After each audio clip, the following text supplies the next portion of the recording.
বর্ষা মানেই পেয়ারার মিষ্টতা কম, সিডের পরিমাণ দ্বিগুণ এবং ফ্রুট ফ্লাইয়ের আক্রমণ। তো এখানে যে ব্ল্যাক ডায়মন্ড পেয়ারার গাছটি দেখছেন, এটির বয়স 6 মাস এবং ইতিপূর্বে এখান থেকে একটি ফল হারভেস্ট করা হয়েছে এবং ফলের জন্য এই গাছে বিশেষ কোনো পরিচর্যা করা হয়নি এবং তারপরও এখনও 4টি ফল অবশিষ্ট রয়েছে এবং এই ফলটির ওয়েট অ্যাপ্রক্স 400 গ্রাম মতো হবে এবং এখনও পুরোপুরি এই ফলটি ম্যাচিউর হয়নি। তবুও আপনাদের কেটে দেখানোর উদ্দেশ্য একটাই, যে বর্ষার সময় অন্য পেয়ারার তুলনায় ব্ল্যাক ডায়মন্ডের সিডের পরিমাণ কতটা কম আসে, দেখতে কতটা সুন্দর হয় এবং খেতে কতটা সুস্বাদু হয়। তো দেখে বুঝতে পারছেন সিডের পরিমাণ কতটা কম। আর যে কপি সিড এটাতে থাকে এগুলি খুবই সফট, খেতে বিশেষ কোনো অসুবিধা হয় না এবং কালারও দেখে বুঝতে পারছেন কতটা দুর্দান্ত কালার এসছে।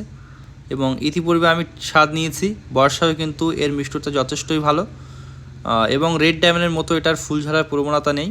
তো আপনারা চাইলে কিন্তু ছাদ বাগানে অবশ্যই একটি ব্ল্যাক ডায়মন্ডের গাছ লাগাতে পারেন।